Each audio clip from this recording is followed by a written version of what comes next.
7 নম্বর রুলসে বলা হয়েছে with a view two অথবা লুক ফরওয়ার্ড টু অথবা গট ইউজ টু অথবা প্রিফার টু অ্যাডিক্টেড টু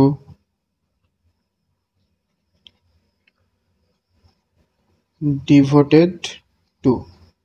তাহলে দেখ with a view two, look forward to, goat use to, prefer to, addicted to অথবা devoted to এই জাতীয় শব্দগুলোর পরে ভার্বের সাথে আইএনজি যুক্ত হয়। কি দেখ শব্দগুলো আরেকবার দেখ, with a view two, look forward to, হ্যাঁ, এই তারপরে হচ্ছে goat use to, prefer to, addicted to, devoted to এই জাতীয় যদি শব্দ এগুলোতে ফ্রেজ বলা হয়, এগুলো পরে হচ্ছে ভার্বের সাথে আইএনজি যুক্ত হয়। আচ্ছা, একটা এক্সাম্পল দেই।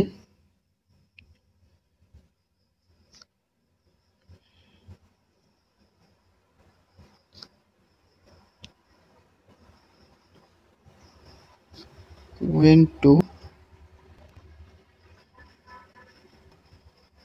public library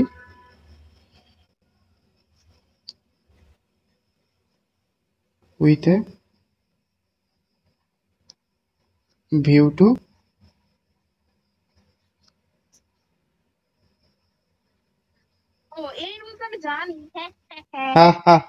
এই তো কমন পড়ে গেছে। তাহলে Puja went to public library with a view to reading newspaper, তাই না? রিডার্স আইএনজি হবে। ঠিক আছে তো? ওকে, এখন আমরা শিখবো 8 নম্বর রুলস। 8 নম্বর রুলসটা হচ্ছে সিন্স বা ফর। সিন্স বা ফরের পরে যদি সময় উল্লেখ থাকে, তাহলে সিন্স বা ফরের পরে যদি সময় উল্লেখ থাকে তাহলে সেন্টেন্সটি প্রেজেন্ট পারফেক্ট কন্টিনিউয়াস টেন্স হবে। তাহলে দেখ কি বলছে, সিন্স অথবা ফর। সিন্স অথবা ফরের পরে যদি সময় উল্লেখ থাকে তখন সেন্টেন্সটা কি হবে? Present perfect continuous. আচ্ছা, একটা এক্সাম্পল দিলে হবে। এক্সাম্পল হচ্ছে ইট রেইন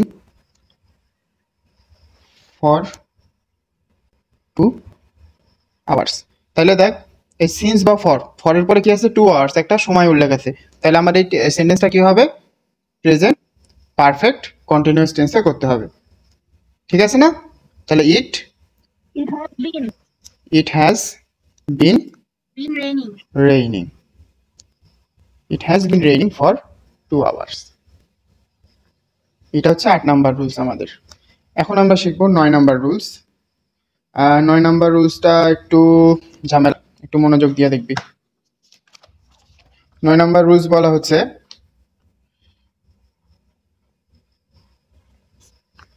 সিম্পল সেন্টেন্স।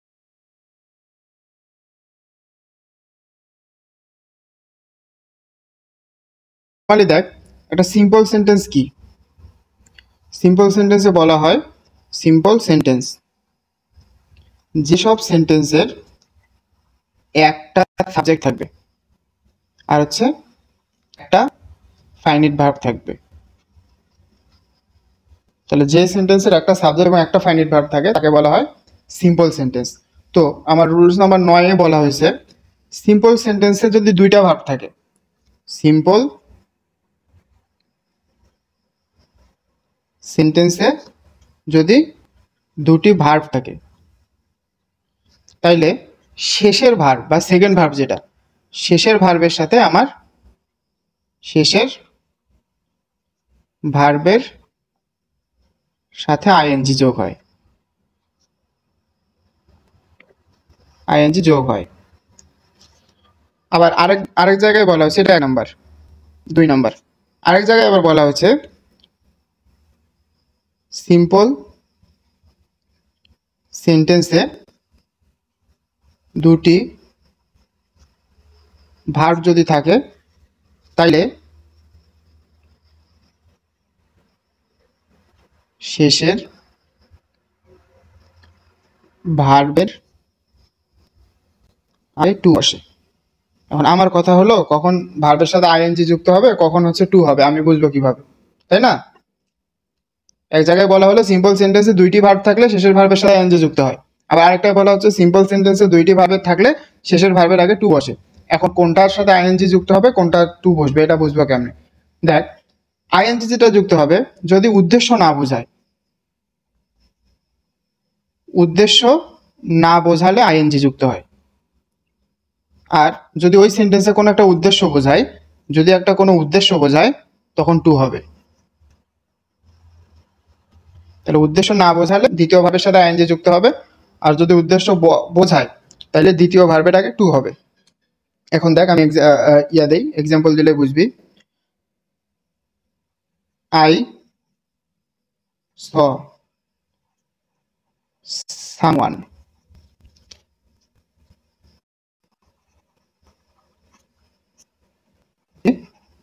পিকচার। আমি একজনকে দেখেছিলাম যে ছবি, তাই না? আমি একজনকে ছবি আঁকতে দেখেছিলাম। এখন আমি একজনকে ছবি আঁকতে দেখছিলাম, এটা এখানে কি কোনো উদ্দেশ্য আছে আমার? আমার চোখ গেল, চোখ দেখলে ওটা তখন এখানে ড্রয়িং হবে, তাই না? এখানে তো কোনো উদ্দেশ্য বোঝায়। এখন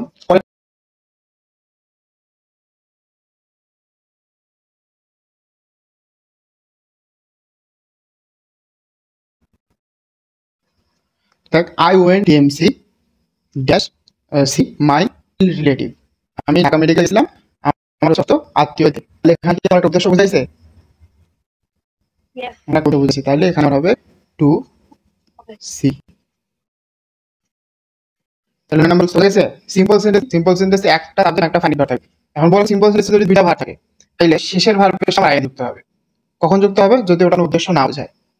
আবার বলছে সিম্পল সেন্টেন্সে দুটি ভার্ব থাকে, শেষের ভার্বের আগে টু বসবে যদি আমরা উদ্দেশ্য বোঝাই। ঠিক আছে না? তাহলে আমি দুটো এক্সাম্পল দিচ্ছি,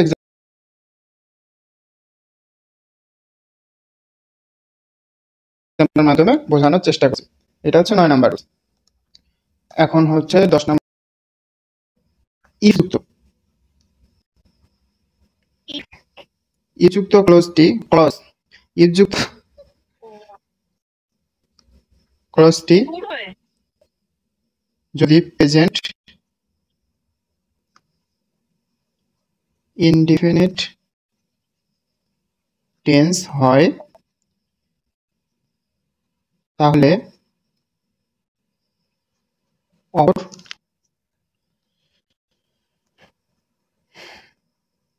ক্লজটি ফিউচার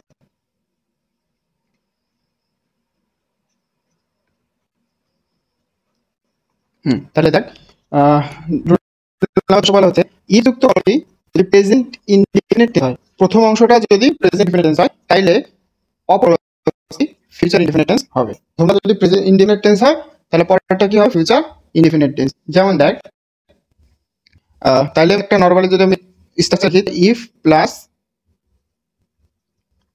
প্রেজেন্ট ইনডিফিনিট যোগ ফিউচার ইনডিফিনিট। যদি একটা এক্সাম্পল দিই তাহলে আরো সুবিধা হবে। If you walk slowly, if you walk slowly you miss rain. তাহলে দেখ, মানে ইফ যুক্ত যে সেন্টেন্সটার প্রথম অংশ কি আছে? ইফ স্লোলি, এটা একটা প্রেজেন্ট ইনডিফিনিট টেন্স, তাই তো?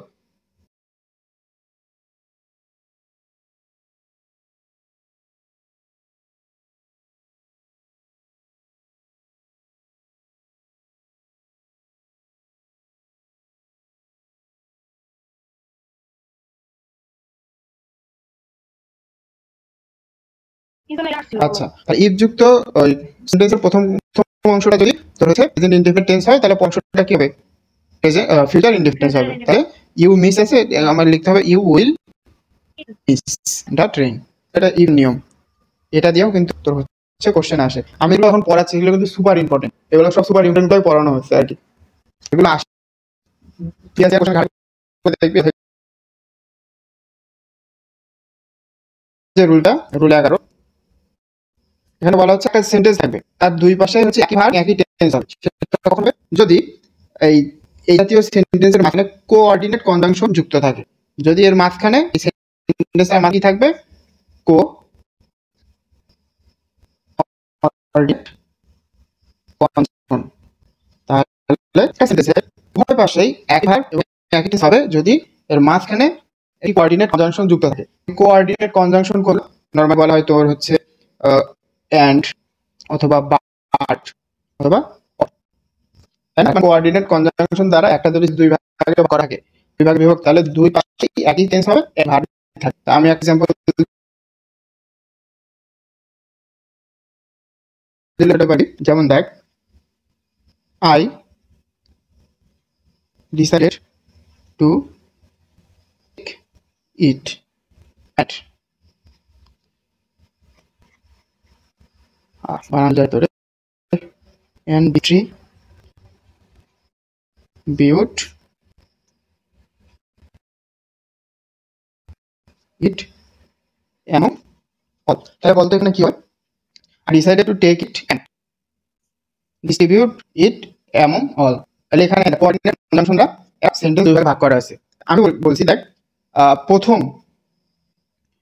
প্রথম অংশটা যে টেন্স এবং ভার্ব থাকবে, দ্বিতীয় অংশটাতে একই টেন্স এবং একই ভার্বই থাকবে, সেই ভার্বের ফর্মে হবে। তাহলে প্রথম অংশটা কি দেখতো? I decided to take it, I decided to take it, এটা অবশ্যই কি আছে? এটা আসে হচ্ছে পাস্ট V2, V2 তে আছে না ভিউ, তাহলে আমরা অবশ্যই এখানে ভিউ হবে। তাহলে কি হবে? ডিস্ট্রিবিউটেড, ডিস্ট্রিবিউটেড ইট এমন। ঠিক আছে না এখন? ঠিক আছে। তো এগুলো নরমালি এগুলো আমি শিখাই রাখলাম, যখন হচ্ছে ইয়া করানো হবে, ওই বোর্ড কোশ্চেন করানো হবে, তখন দেখবি এগুলো অনেক কাজে আসে। আরো কিছু জিনিস আছে এগুলো তুই বুঝলাম, ওই কোন একটা সেন্টেন্স লেখা আছে এবং সেন্টেন্সের ব্র্যাকেটে বি ভার্ব এখন লেখা আছে, কিন্তু তুই ওখানে বি বলবে না, তখন ওই বি ভার্ব কি কি আছে, মিজার এরকম যে বি ভার্ব গুলো আছে, যে কোনো ওগুলো যে কোনো একটা বলতে পারে। হ্যাঁ, বি লেখা বি ভার্ব গুলো বলতে পারে, এই জিনিসগুলো একটা জানা থাকবে।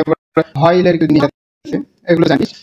হয়লের পর সরাসরি ভার্ব আসলে তার সাথে আইএনজি যুক্ত হয়। তো হয়ল আর সাথে থাকে, এরপরে ওয়াজ হয়, তারপরে ভার্বের আইএনজি যুক্ত হয়। যেমন বলা আছে, আর এটা রুদেই বলছে যদি হয়ল সরি, তারপর সরাসরি ভার্ব আসে, সরাসরি ভার্ব আসলে তার সাথে আইএনজি যোগ হবে, সরাসরি ভার্ব আসলে তার সাথে আইএনজি যুক্ত হবে। কিন্তু যদি হয়ল প্লাস সাবজেক্ট থাকে, তারপর কি হবে? এরপরে সাবজেক্ট ওয়াজ অথবা ওয়াজ অথবা প্লাস আইএনজি যোগ হবে। এই জিনিসটা কিন্তু মনে রাখতে হবে, হয়ল দুইটা নিয়ম মনে রাখতে হবে। বলা আছে সরাসরি ভার্বের সাথে আইএনজি যুক্ত করব, আর যদি হয়লের পর একটা সাবজেক্ট থাকে, তখন সাবজেক্ট পরে আমি ওয়াজ দিব, তারপরে ভার্বের সাথে আইএনজি যোগ করব। এখন দেখ একটা এক্সাম্পল দেই, হয়ল road I saw an old man, তাহলে এখানে আমার হবে ক্রোজিং, কারণ হয়লের পর আর ভাবটা সরাসরি চলে আসছে। আরেকটা দেখ, teacher entered the room while he sleep, তাই না? তবে হির পরে কি হয় বল? ওয়াজ নেওয়ার,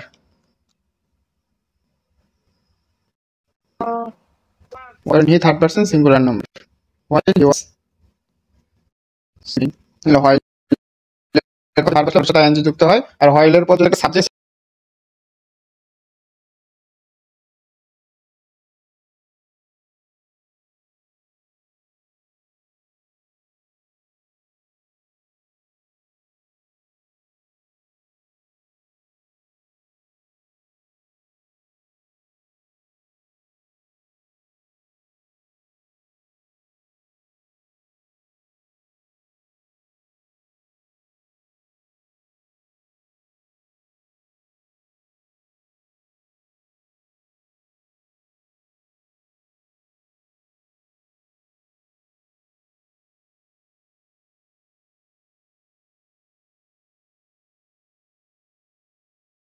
তারপরে অথবা ওয়ার, তারপর ভার্বের সাথে আইএনজি যোগ, তাই না? ঠিক আছে, ওকে।